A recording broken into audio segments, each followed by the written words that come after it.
നമസ്കാരം. മലയാളി വാർത്ത ഇൻസൈഡിലേക്ക് സ്വാഗതം. മുല്ലപ്പെരിയാർ പൊട്ടുമോ ഇല്ലയോ എന്ന് നാം പഠിക്കാൻ തുടങ്ങിയിട്ട് എത്ര കാലമായി? ഓരോ പഠനത്തിന് അവസാനം വിദഗ്ധ സമിതിയിലെ ആളുകൾ കേരളത്തോട് താല്പര്യമുള്ളവർ പൊട്ടുമെന്നും തമിഴ്നാടിനോട് താല്പര്യമുള്ളവർ പൊട്ടില്ലെന്നും ശാസ്ത്രീയമായ നിഗമനങ്ങൾ അവതരിപ്പിക്കും.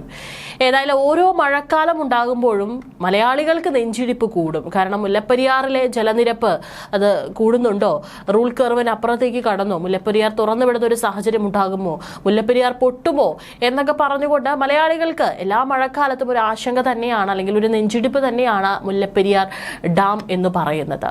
പലപ്പോഴും പലതരത്തിലുള്ള തിയറികളും പലതരത്തിലുള്ള അഭ്യൂഹങ്ങളും മുല്ലപ്പെരിയാർ ഡാമിനെ ചുറ്റിപ്പറ്റി ഉയർന്നു കേൾക്കാറുണ്ട്. പക്ഷേ ഇതുവരെയായിട്ടും മുല്ലപ്പെരിയാർ പൊട്ടിയിട്ടില്ല. പൊട്ടുമെന്നോ പൊട്ടില്ലെന്നോ ഇപ്പോൾ പറയാനും ആകില്ല. ശാസ്ത്രത്തിന്റെ ഈ ഒരു അനിശ്ചിതത്തിന് കീഴിലാണ് പതിനായിരക്കണക്കിന് ആളുകൾ ഇപ്പോഴും അന്തിയുറങ്ങുന്നത്.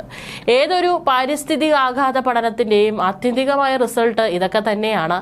ആഘാതം കുറവാണെന്നും കുഴപ്പമൊന്നുമില്ലെന്നും ശാസ്ത്രീയമായി പറഞ്ഞാലും അത് അംഗീകരിക്കാത്ത കുറെ പേരുണ്ടാകും. തിരിച്ചും ഈ ഗാഡ്ഗിൽ കമ്മിറ്റി റിപ്പോർട്ടും കസ്തൂരി രംഗൻ റിപ്പോർട്ടും ഉമ്മൻ കമ്മിറ്റി റിപ്പോർട്ടൊക്കെ മാറിയും തിരിഞ്ഞും സംഭവിക്കുന്നതും അതുകൊണ്ടാണ്. ഏതായാലും നിലവിലെ ഇടുക്കിയിലെ സാഹചര്യം എന്താണെന്ന് വെച്ച് കഴിഞ്ഞാൽ അവിടെ മഴയുണ്ട്, പക്ഷെ ഒരു അതിതീവ്ര മഴയല്ല ഇടുക്കിയിൽ നിലവിലുള്ളത്. പക്ഷെ ഒറ്റപ്പെട്ട ശക്തമായ മഴയാണ് പെയ്തുകൊണ്ടിരിക്കുന്നത്. ഈ ഒരു മഴ അതിതീവ്രമായി ഇടുക്കിയിൽ പെയ്യുകയാണെങ്കിൽ മുല്ലപ്പെരിയാറിനെ സംബന്ധിച്ചിട്ടുള്ള ആശങ്ക വർദ്ധിക്കുമെന്നുള്ളൊരു ഭയം നമുക്ക് മുൻപിലെല്ലാം ഉണ്ട്. കനത്ത മഴയെ തുടർന്ന് നിലവിൽ മുല്ലപ്പെരിയാർ അണക്കെട്ടിലെ ജലനിരപ്പ് ഉയർന്നിട്ടുണ്ട്. 121 അടിയാണ് നിലവിൽ മുല്ലപ്പെരിയാർ അണക്കെട്ടിലെ ജലനിരപ്പ് ഉയർന്നിരിക്കുന്നത് എന്നാണ് ഇന്ന് രാവിലെ അടക്കം വന്നിട്ടുള്ള കണക്കുകൾ പ്രകാരം പറയുന്നത്. ഇതോടെ നിലവിൽ മുല്ലപ്പെരിയാറിലെ ജലനിരപ്പ് 2349 അടിയായിട്ടുണ്ട്. കഴിഞ്ഞ വർഷത്തേക്കാൾ 28 അടി വെള്ളം ഇപ്പോൾ കുറവാണ്. കഴിഞ്ഞ 4 ദിവസത്തിനിടെ പെയ്ത മഴയിൽ 20 അടി വെള്ളമാണ് ഇടുക്കി മുല്ലപ്പെരിയാർ ഡാമിൽ ഇപ്പോൾ ഉയർന്നിട്ടുള്ളത്. സമാധാനപരമായ മഴ അതാണിപ്പോൾ ഇടുക്കി നിലവിൽ പെയ്തുകൊണ്ടിരിക്കുന്നത്. അതിതീവ്ര മഴയൊന്നും ഇപ്പോൾ പെയ്യുന്നില്ല. പക്ഷെ അതൊരു കണ്ടിന്യൂസ് ആയിട്ട് മഴ പെയ്യുന്നില്ല എന്നേ ഉള്ളൂ. പക്ഷെ ഇടുക്കിയിൽ പല ഭാഗങ്ങളിലും മഴ നിൽക്കുന്നുണ്ട്. പലയിടത്തും നാശനഷ്ടങ്ങളും സംഭവിക്കുന്നുണ്ട്. നിലവിൽ റൂൾ കർവ് എന്ന് പറയുന്നത് 136 അടിയാണ്. 136 അടി ഉയർന്നാൽ മാത്രമേ വെള്ളം പെരിയാറിലേക്ക് തുറന്നു വിടുകയുള്ളൂ. നിലവിൽ 121 അടി മാത്രമേ ഉയർന്നിട്ടുള്ളൂ. പക്ഷേ ഈ ഒരു മഴ അതിശക്തമായിട്ട് വരും ദിവസങ്ങളിൽ പെയ്യുകയാണെങ്കിൽ തീർച്ചയായിട്ടും അത് 136 അടിയിലേക്ക് ഉയരാനുള്ള സാധ്യതയുണ്ട്. കഴിഞ്ഞ ദിവസം പെയ്ത മഴയിൽ 6 അടി വെള്ളം മാത്രമാണ് മുല്ലപ്പെരിയാർ അണക്കെട്ടിൽ ഉയർന്നിട്ടുള്ളൂ. ഇനി ഇടുക്കി ഡാമിലേക്ക് ഒരു നിലവിലെ സ്ഥിതി പരിശോധിക്കുകയാണെങ്കിൽ 2350 അടിയിലേക്കാണ് ഇടുക്കി ഡാമിൽ വെള്ളം എത്തിയിരിക്കുന്നത്. 2350 അടി. 2383 അടിയാണ് ഇടുക്കി ഡാമിലെ റൂൾ കർവ് എന്ന് പറയുന്നത്. മുല്ലപ്പെരിയാർ അണക്കെട്ടും ഇടുക്കി അണക്കെട്ടും നിലവിൽ ഒരു തരത്തിലും ആശങ്കയിലാഴ്ത്തുന്ന കണക്കുകളല്ല പുറത്തു വരുന്നത്. പക്ഷെ എന്നിരുന്നാലും പൂർണ്ണമായിട്ടും ആശ്വസിക്കാൻ സാധിക്കില്ല. കാരണം ഇനി തുടർച്ചയായിട്ട് അവിടെ മഴ പെയ്യുകയാണെങ്കിൽ ഈ റൂൾ കർവിലോട്ട് ജലനിരപ്പ് ഉയരാനുള്ള സാധ്യതയുണ്ട്. അതുകൊണ്ട് നിലവിൽ ഒരു സമാധാനപരമായിട്ടുള്ള മഴയാണ് ഇടുക്കിയിൽ പെയ്തുകൊണ്ടിരിക്കുന്നത്. ചില ഭാഗങ്ങളിൽ മാത്രം അതിശക്തമായിട്ടുള്ള മഴ പെയ്യുന്നുണ്ട്. ഇനിയുള്ള ദിവസങ്ങൾ കൂടി നമുക്ക് അതിന്റെ അടിസ്ഥാനത്തിൽ കൂടി മാത്രമായിരിക്കും മുല്ലപ്പെരിയാറിലെ ഒരു ആശങ്ക നിലനിൽക്കുന്ന സാഹചര്യമാണോ എന്നുള്ളത് നമുക്ക് വ്യക്തമാവുകയുള്ളൂ. കാരണം ഇനിയും അതിശക്തമായിട്ടൊരു മഴ പെയ്തു കഴിഞ്ഞാൽ സ്വാഭാവികമായിട്ടും റൂൾ കർവിലേക്ക് വെള്ളം ഉയരാനുള്ള സാധ്യതയുണ്ട്. അങ്ങനെ വരുമ്പോൾ ഡാം തുറക്കുന്ന ഒരു സാഹചര്യവും അത്തരത്തിലൊരു തീരുമാനമൊക്കെ ഉണ്ടാകാനുള്ള ഒരു സാധ്യതയുണ്ട്. നിലവിൽ സോഷ്യൽ മീഡിയയിലൊക്കെ തന്നെ എല്ലാ സമയത്തും മഴക്കാലം ഉണ്ടാകുമ്പോൾ അല്ലെങ്കിൽ ഒരു അതിശക്തമായിട്ടുള്ള ഒരു മഴ പെയ്യുമ്പോൾ സ്വാഭാവികമായിട്ടും മുല്ലപ്പെരിയാറിനെ പറ്റിയുള്ള ആശങ്കകൾ ഉയരാറുണ്ട്. മുല്ലപ്പെരിയാർ പൊട്ടുമോ, അതിന് താഴെയുള്ള നിരവധി ആളുകളുടെ ജീവനെ സംബന്ധിച്ചിട്ടുള്ള ആശങ്കകളെ കുറിച്ചും സോഷ്യൽ മീഡിയയിലൊക്കെ തന്നെ കുറിപ്പുകളും സർക്കാരിന്റെ ശ്രദ്ധയിൽപ്പെടുത്താൻ സാധിക്കുന്ന പലതരത്തിലുള്ള പഠന റിപ്പോർട്ടുകളൊക്കെ തന്നെ പുറത്തു വരാറുണ്ട്. സ്വാഭാവികമായിട്ടും ഇത്തവണയും അതിനെക്കുറിച്ചുള്ള പല ചർച്ചകളും സോഷ്യൽ മീഡിയയിൽ നടക്കുന്നുണ്ട്. ഏതായാലും നിലവിലെ സാഹചര്യം നോക്കുകയാണെങ്കിൽ ഇപ്പോൾ ഒരു ആശങ്കപ്പെടേണ്ട സാഹചര്യം മുല്ലപ്പെരിയാർ അണക്കെട്ടും ഇടുക്കി ഡാമിലെ അണക്കെട്ടിലുമുള്ള ജലനിരപ്പിൽ നിന്ന് നമുക്ക് ഒരു ഭയപ്പെടേണ്ട സാഹചര്യമില്ല എന്നാണ് മനസ്സിലാക്കാനായിട്ട് സാധിക്കുന്നത്. അതേസമയം KSEBയെ സംബന്ധിച്ചൊരു ആശ്വാസകരമാണ്. കാരണം ഈ ഒരു മഴ പെയ്യുന്നതിന് മുമ്പൊക്കെ നമുക്കറിയാം പവർ കട്ട് ഉണ്ടായിരുന്നു. അപ്പോൾ ആവശ്യത്തിനുള്ള വെള്ളം ഡാമുകളിൽ ഇല്ലാത്തതിനാൽ തന്നെ വൈദ്യുതി ഉൽപാദനം കാര്യക്ഷമമായി നടക്കുന്നുണ്ടായിരുന്നില്ല. പക്ഷെ നിലവിൽ ജലനിരപ്പ് ഉയർന്നത് ഇനിയിപ്പോൾ ഒരു മഴക്കാലം കഴിഞ്ഞാൽ കൂടി നമുക്ക് വൈദ്യുതി തടസ്സമുണ്ടാകാനുള്ള സാധ്യതയില്ല. ഇപ്പോൾ അത്യാവശ്യത്തിന് വെള്ളം നിറഞ്ഞിട്ടുണ്ട്. അതുവഴി വൈദ്യുതി ഉൽപാദനം വീണ്ടും നല്ല രീതിയിൽ തന്നെ കാര്യക്ഷമമാക്കാൻ സാധിക്കുമെന്ന് നമുക്ക് പ്രതീക്ഷിക്കാം. എല്ലാ മഴക്കാലത്തും മലയാളികൾക്കുള്ളൊരു വലിയൊരു ആശങ്കയാണ് മുല്ലപ്പെരിയാർ ഡാം എന്ന് പറയുന്നത്. പല തിയറികളും പഠനങ്ങളും വരാറുണ്ട്.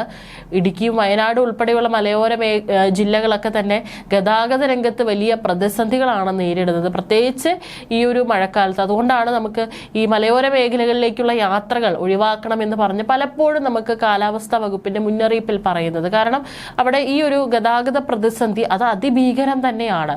റോഡുകൾ വികസിച്ചാലും വാഹനങ്ങളുടെ പെരുപ്പ് മൂലം ആ വികസനം ഒന്നും പോരാതെ വരുന്നൊരു സാഹചര്യമാണുള്ളത്.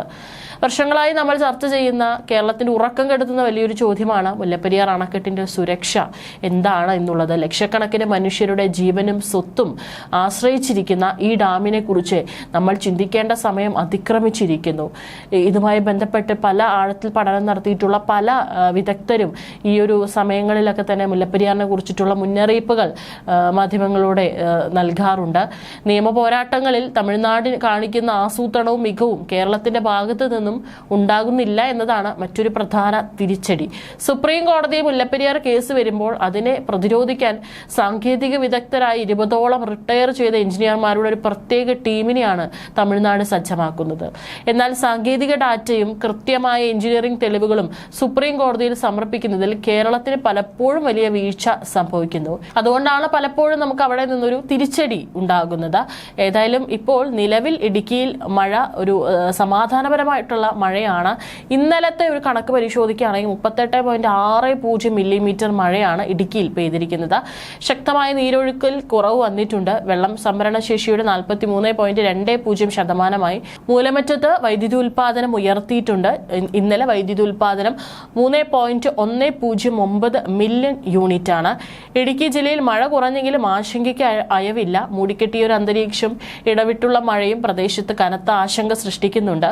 മഴ കുറഞ്ഞെങ്കിലും ജില്ലയിൽ പ്രഖ്യാപിച്ച യാത്രാ നിയന്ത്രണവും വിനോദസഞ്ചാര കേന്ദ്രങ്ങളിലേക്കുള്ള പ്രവേശന വിലക്കും തുടരുകയാണ്. കഴിഞ്ഞ ദിവസങ്ങളിൽ ഇടുക്കിയിൽ പെയ്ത കനത്ത മഴ വ്യാപക നാശമാണ് വിതച്ചിരിക്കുന്നത്.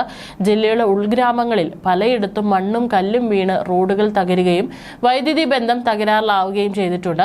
മഴക്കെടുതികളിൽ ജില്ലയിൽ ഇതുവരെ 14 വീടുകൾ പൂർണ്ണമായും 86 വീടുകൾ ഭാഗികമായി തകർന്നതായാണ് ജില്ലാ ഭരണകൂടത്തിന്റെ കണക്കുകൾ സൂചിപ്പിക്കുന്നത്. ജില്ലയിൽ 13 ദുരിതാശ്വാസ ക്യാമ്പുകളാണ് പ്രവർത്തിക്കുന്നത്. 200 പേരാണ് ക്യാമ്പിലുള്ളത്. ബന്ധുവീടുകളിലേക്ക് മറ്റും മാറിയവർ മഴയുടെ ശക്തി കുറഞ്ഞതോടെ വീടുകളിലേക്ക് തിരികെ മടങ്ങി തുടങ്ങി. ശക്തമായി മഴ പെയ്തതിനെ തുടർന്ന് കഴിഞ്ഞ 4 ദിവസങ്ങളായി ജില്ലയിൽ 2.95 കോടി രൂപയുടെ കൃഷിനാശം ഉണ്ടായതായാണ് കണക്ക്. 128.94 ഹെക്ടർ സ്ഥലത്തെ കൃഷിയും നശിച്ചിട്ടുണ്ട്. വൈദ്യുതി വകുപ്പിനുണ്ടായ നഷ്ടവും ചെറുതല്ല. 17.62 ലക്ഷം രൂപയുടെ നഷ്ടമാണ് ഉണ്ടായത്.